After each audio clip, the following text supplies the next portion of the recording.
Snyderman, and this is Conversations on Creating to Heal. And today I'm really excited to be speaking with Maddie Dean and Angela Dean from Fort Wayne, Indiana.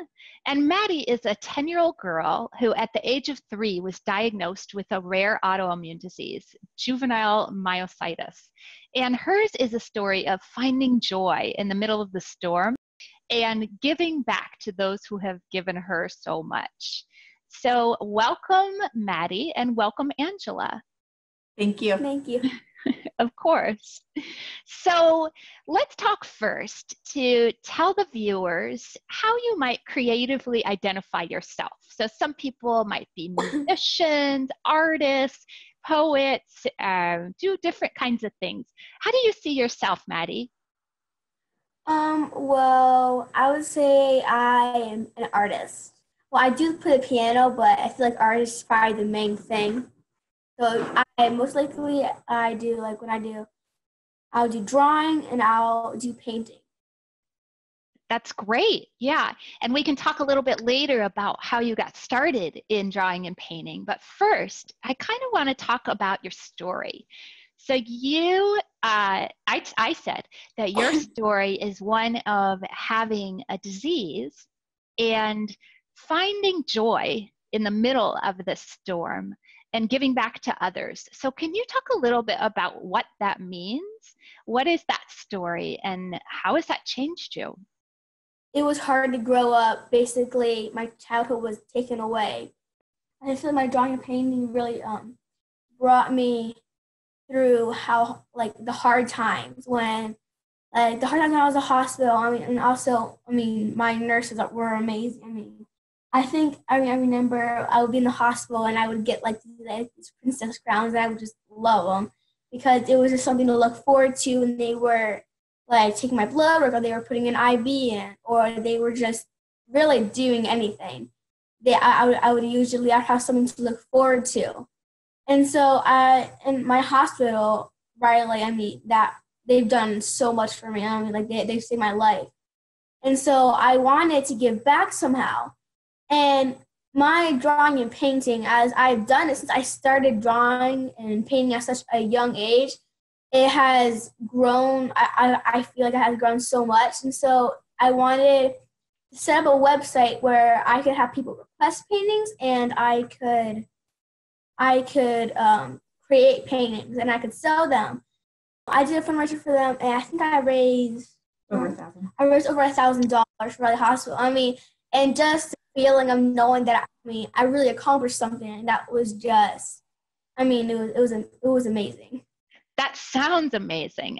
That's such a neat thing to be able to take something that's so hard and be able to say, yes, I'm going through this, but I really want to give back. I want to find a way that I can give to others while I'm going through my journey.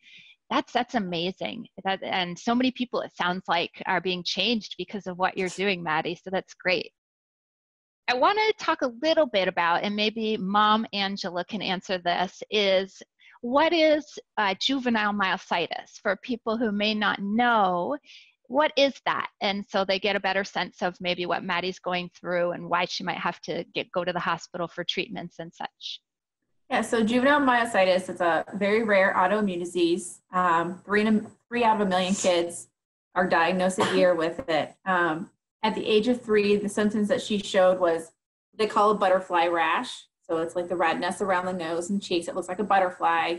Her eyelids were purple, and then around her cuticles, they were swollen. So that's how she was initially diagnosed. So what it basically is that the immune system attacks the skin, the blood vessels, and all the muscles.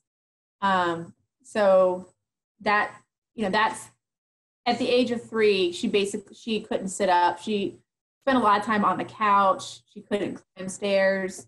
We were fortunate to have a pediatrician that knew about it. So she got treatment. Her treatment started within a few months of showing signs of the disease. And 7 years into it, there have been some complications from the medicine that have set us back. But we're just grateful that she's still here fighting. And honestly, she's used this disease to help so many other people, and people that know her story have been inspired by her strength. And it's cool being her mom.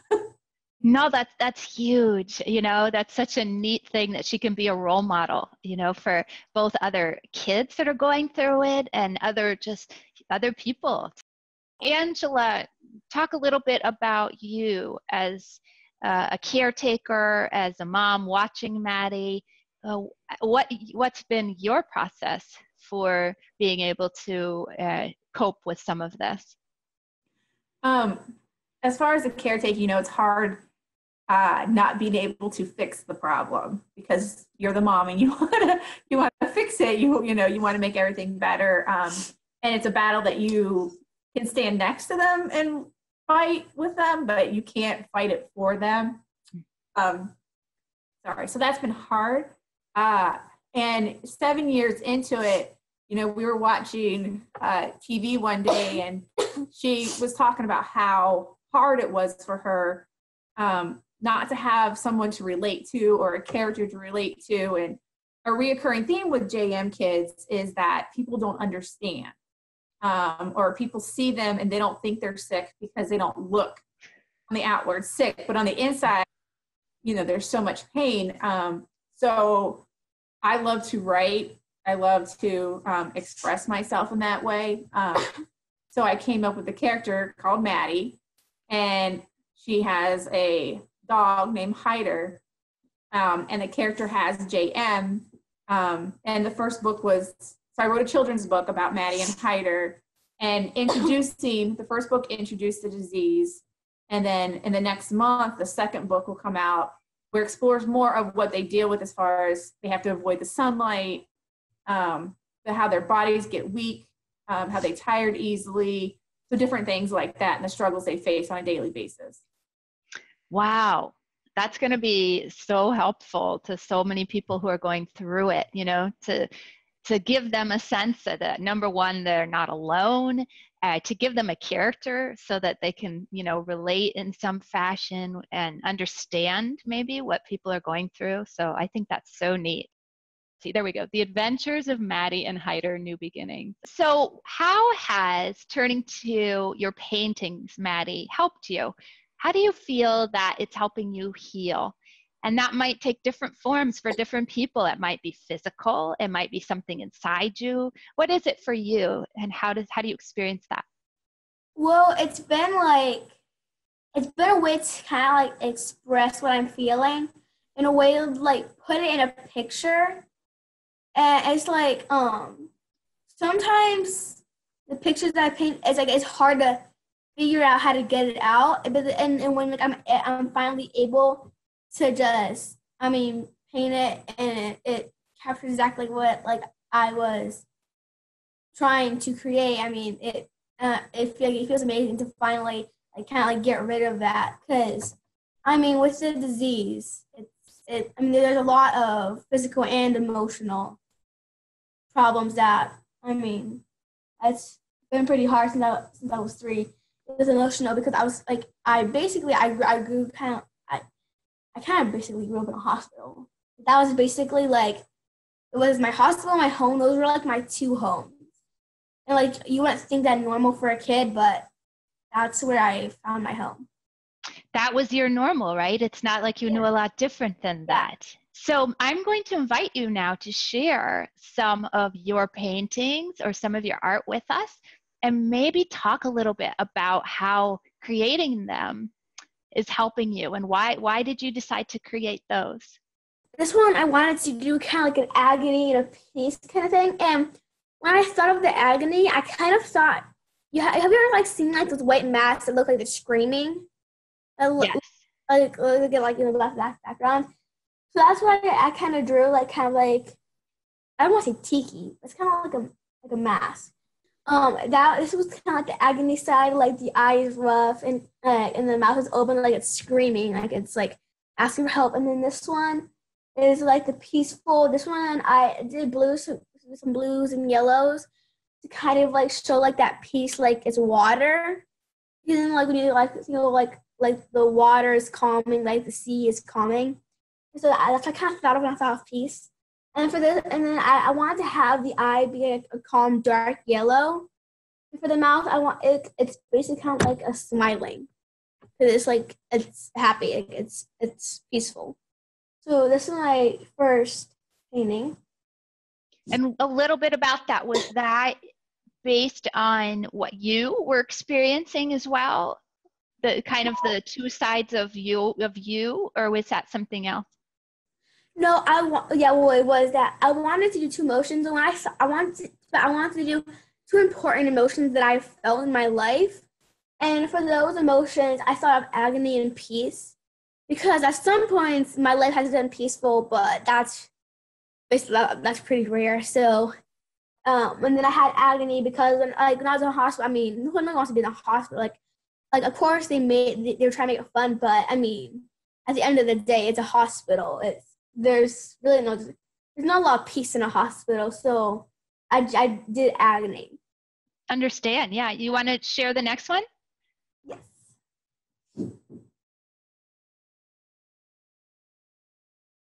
So with this one, I also published a book. I published a poetry book. And some of these paintings I turned into a actual, some of these paintings, they have a poem that actually goes with them. And so this one was, I think I did the poem first. I think this one was based off of a poem. And so the poem is Blizzard. I call this one Blizzard because you can see the white all around it. It's kind of like that. And so this is the Blizzard poem. Anger is a blizzard that blinds us from reality and leaves us confused. We don't know when it will stop. We don't know if we want it to, for we might be snowed in. Because that kind of looks like snow. So I figured I'd do that. And those, you can see there's three screaming faces. So there's like two on the sides and then one in the middle. And so I was trying to think of colors that really, like, colors that I felt kind of explain like this, like the anger. And because like of course there's anger because of I still am on steroid, but steroid also made my emotions go crazy. For the viewers out there, I also have dermatomyositis as an adult. So, and yes, I've been on steroids for 10 years. So I can relate to those ups and downs and that angst sometimes that can come out. Yeah. Yeah, there's also problems with the weight. That's also hard too. The change. That's also taken a toll on my life too. Do you have one more? Yes, I have one more. This one kind of explains, this is like when the day comes. And it's like, I don't want to like, well, basically it's like, there's two places like when you die where you go. I wanted to do a poem and I did very like colors. This side is heaven and this side is, this is that side. And so I wanted to just find a poem that I could do that to. And so this one I have very light colors, like they make you happy. Like it's like you're walking into light. And this one, well, you're walking into black. Like it's darker and darker. And so this one also has a poem too. And so this is the poem I wrote for it. It's called When the Day Comes. When the day comes, which way will you go? To the unknown or a place full of glow? When you were home, what did you do? Live to help people or only you? And so this was the When the Day Comes poem. And so I think this was probably actually one of my favorite poems. Paintings. Did the painting come second? Like, did you write the poem and then do the painting? Yes, I wrote the poem first, and then So before we go, is there anything else that you might want to share? So for somebody who might be living with JM and, something that you might have learned along the way, maybe a lesson or some final words to impart. It's hard to live with JM. Eventually what happens is that you come to terms with it. And you can't change it. Like, you can't change it. You're going to have it. And so really just don't focus on it. So that's like the main thing that I should not focus on it and I just come to terms with it. Sounds like good advice for people. And it sounds like also maybe find an outlet like you have. Find something that you can do so that you're not having to focus on it. Well, thank you, Maddie. Thank you, Angela, for coming on to Conversations on Creating to Heal. Thank you. Thank you.